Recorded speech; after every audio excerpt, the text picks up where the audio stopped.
We have all been told the same story. In the beginning, God created the heavens and the earth. He formed a man named Adam from the dust. Then, seeing that Adam was lonely, he put him into a deep sleep, took a rib from his side, and formed Eve. Woman created from man, subservient, a helper. But what if I told you that is not the whole story? What if I told you there is a glitch in the matrix of the book of Genesis? If you open your Bible to Genesis chapter 1, verse 27, it says, "So God created man in his own image. In the image of God created he him.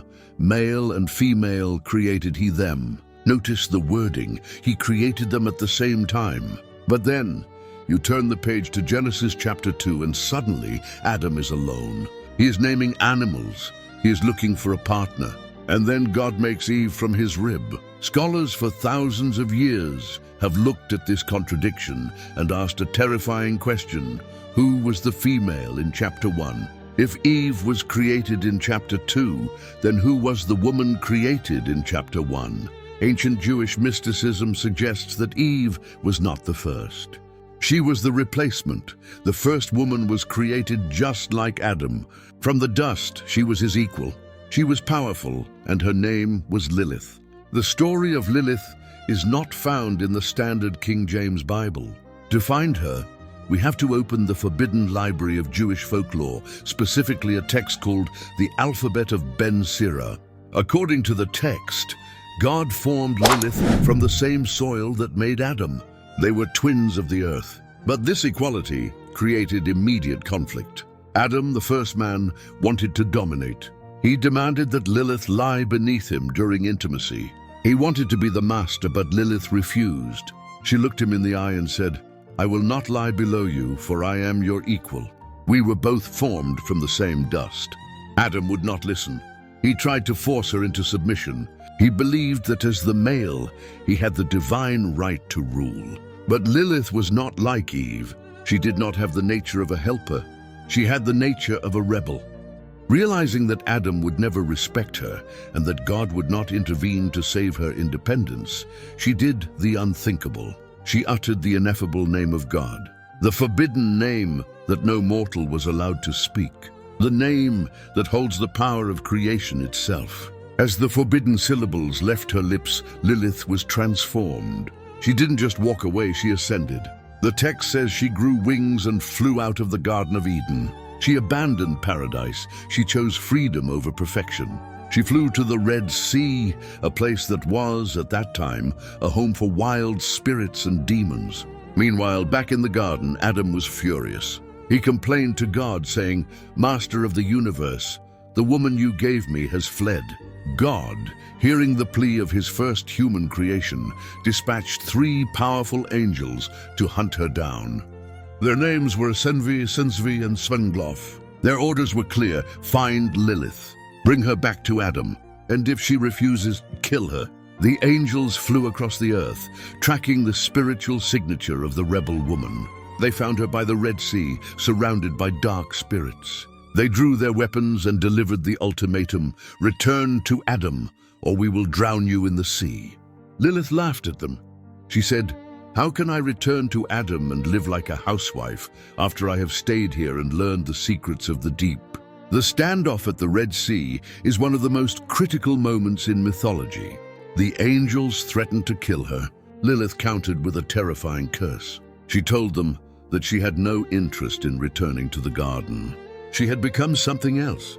She told them that her purpose now was to weaken the children of men. She claimed power over every infant born into the world, 8 days for boys and 20 days for girls. The angels prepared to strike her down, but Lilith offered a compromise, a deal to save her own life. She swore by the name of the living God, "Whenever I see your names or your images on an amulet, I will have no power over that child." This is why, for thousands of years, Jewish mothers would place amulets with the names Senvi, Sensvi, and Smunglof over their babies' cribs. It was a protection pact against the first woman. The angels agreed to the deal. They let her go. But the punishment God inflicted on her was far worse than death. The text says that 100 of her own demon children would die every single day. Lilith never returned to Eden, so God put Adam to sleep and made Eve, the compliant, obedient wife. But what happened to Lilith?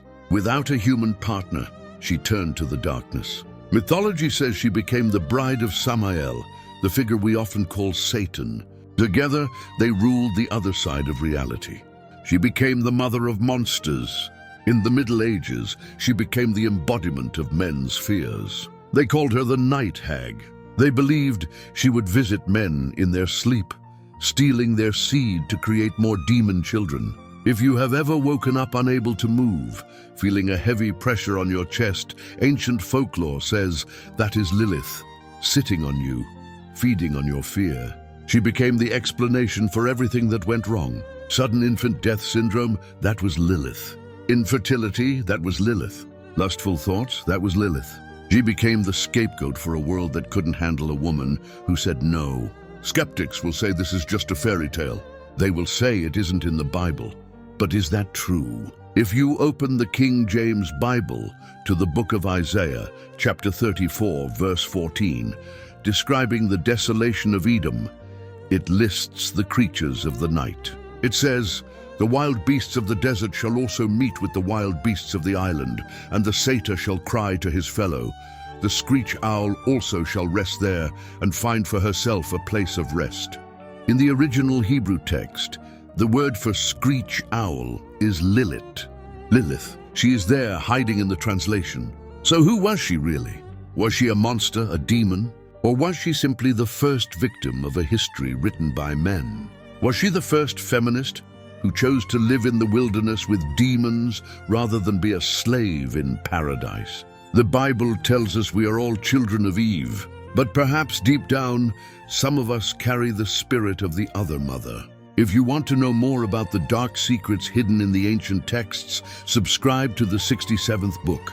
The archives are open.